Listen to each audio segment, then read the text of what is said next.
Mais importante do que você ter uma marca é você ter uma técnica de projeto, uma técnica construtiva que ela se sustente enquanto conceito.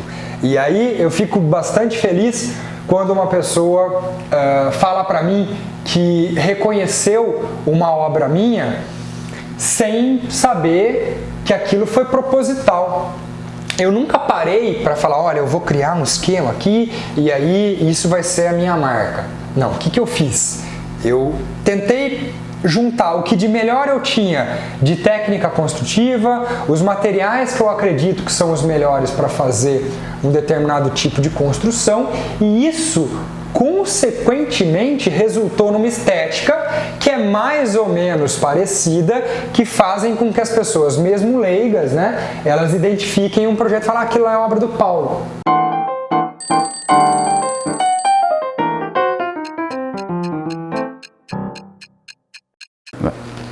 Bom, pessoal, vou responder aqui uma pergunta bastante recorrente que vocês me mandam e cuja resposta é muito simples se você fizer uma breve reflexão.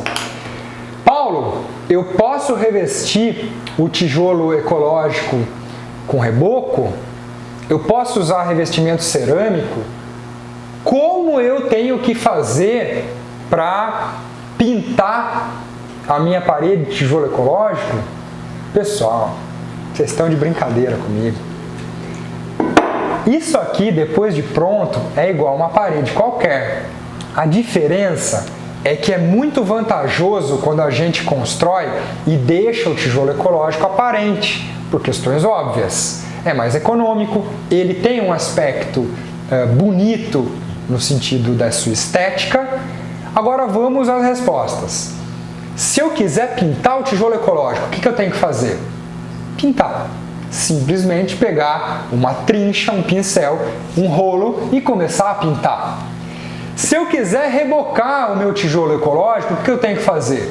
Como qualquer outra alvenaria, eu vou primeiro chapiscar para depois rebocar, e aí eu posso pintar o reboco, posso passar massa corrida, mas eu também posso pular essa etapa, e essa é uma informação que não é tão óbvia, tá? Ironias à parte, eu posso pegar o tijolo que tem uma face muito lisa e aplicar gesso liso, que é um tipo de acabamento cuja estética final vai ser muito parecida com a massa corrida. E aí você passa gesso liso nas partes internas e não sujeitas à umidade. Então, estou excluindo o banheiro daqui.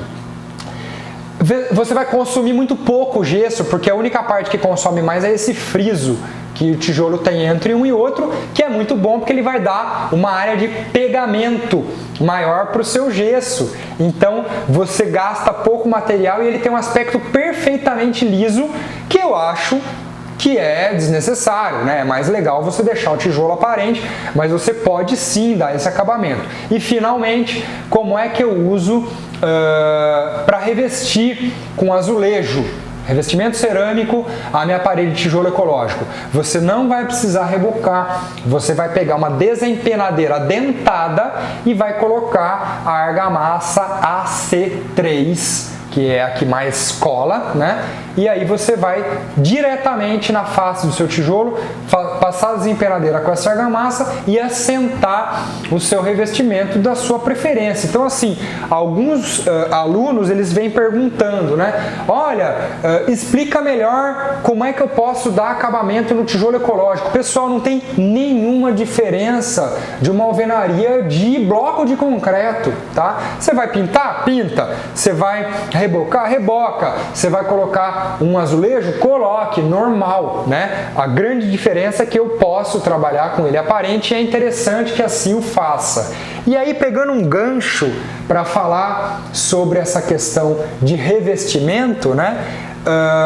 Uma coisa que muita gente acaba se preocupando, e eu sei que esse conteúdo aqui vai para muita gente que é estudante, né, de engenharia, de arquitetura. Normalmente as pessoas têm uma preocupação desproporcional com relação a criar o seu próprio estilo de construção. O que significa alguém criar um estilo próprio? Basicamente, a gente está falando de algo estético, né?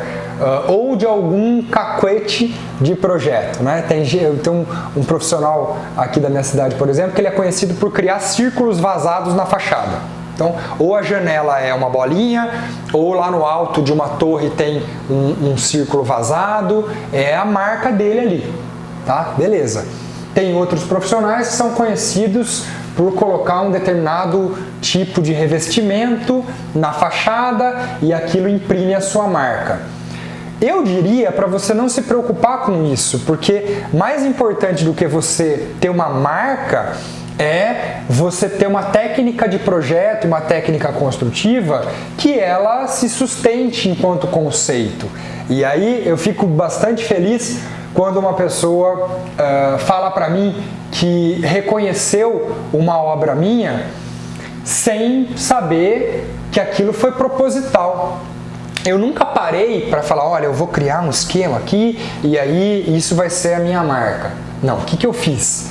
Eu tentei juntar o que de melhor eu tinha de técnica construtiva, os materiais que eu acredito que são os melhores para fazer um determinado tipo de construção, e isso consequentemente resultou numa estética que é mais ou menos parecida, que fazem com que as pessoas, mesmo leigas, né, elas identifiquem um projeto e falem, aquilo é obra do Paulo, tá?